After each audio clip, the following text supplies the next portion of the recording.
From my research of the Quran and Hadiths, I found a great number of verses that mention how Allah and Muhammad had a 20% share of all the plunder, booty, loot and slaves taken by Muhammad and his followers in their piratical raids. I'm embarrassed to ask, why would Allah, if he is the almighty creator of the universe, need any share of the plunder of his own creation? What kind of logic, morality or intellect would attribute such blasphemy to any divine entity?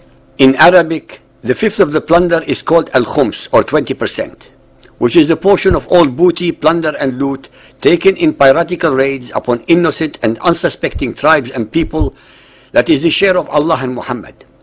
The Quran and Ahadith do not tell us the percentage proportion of the khums that belongs to Allah and what to Muhammad.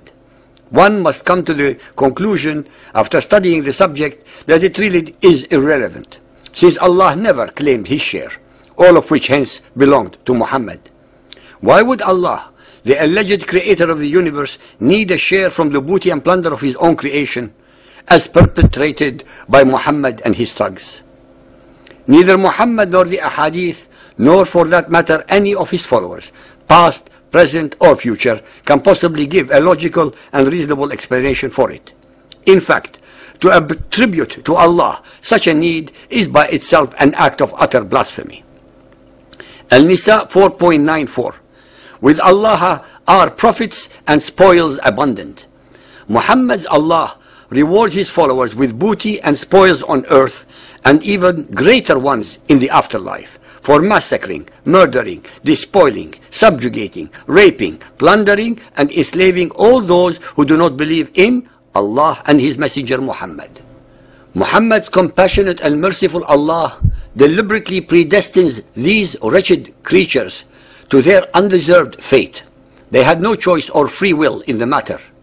It is no great wonder that a great number of avaricious, ignorant and stupid men would follow and believe in such a generous deity. Surah Al-Anfal 8.1. They ask thee concerning things that are taken in spoils of war. Say, such spoils are at the disposal of Allah and the Apostle. Point 4.1. And know that out of all the booty that you may acquire in war, a fifth share is assigned to Allah and to the Apostle. Sahih Muslim Hadith 4328, narrated by Sa'ad bin Abu Waqqas. Musab bin Sa'ad said, my father took a sword from the khums and brought it to the Prophet and said, grant it to me. He refused. At this Allah revealed the Quranic verse. They ask thee concerning the spoils of war. Say, the spoils of war are for Allah and the Apostle. All the spoils of war are for Muhammad only, to dispense with as he wished. He invariably used the booty and plunder to bribe and entice pagan Arabs to join his cult and to buy weapons to fight with. As usual, a very convenient made-to-order verse descends from Allah to justify it by divine order. Sahih Muslim Hadith 4346, narrated by Abu Hurairah. The Messenger of Allah said, if a township disobeys Allah and His Messenger and actually fights against the Muslims, 1/5 of the booty seized there from is for Allah and His Apostle, and the rest is for you. Sahih al-Bukhari Hadith 5.637, narrated by Buraidah. The Prophet sent Ali to bring the khums of the booty, and I hated Ali. And Ali had taken a bath after a sexual act with a slave girl from the khums. When we reached the Prophet, I mentioned that to him. He said, oh Buraidah, do you hate Ali? I said, yes. He said, do you hate him? For he deserves more than that of the khums. Ali had no right to rape her without first getting permission from Muhammad. Sunan Abu Dawood Hadith 2731, narrated by Abdullah ibn Abbas. The Apostle of Allah said on the day of Badr, he who does such and such will have such and such. The young men came forward and the old men remained standing near the banners, and they did not move from there. When Allah bestowed victory on them, the old men said, we were support for you.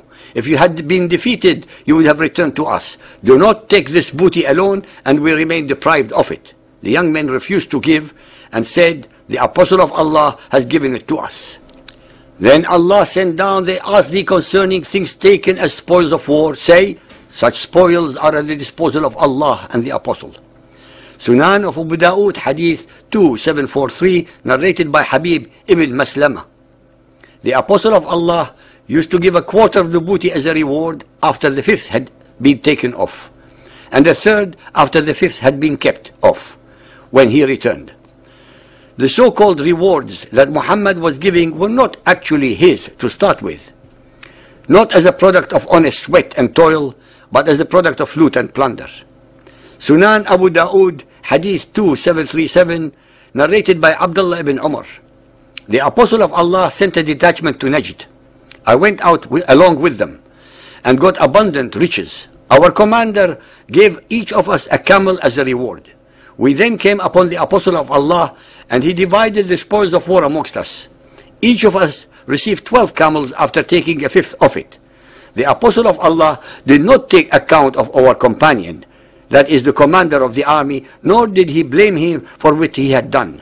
Thus each man of us had received 13 camels with the reward he gave. Muhammadan Islam was, is, and forever will be primarily about booty, plunder, rape, and enslavement.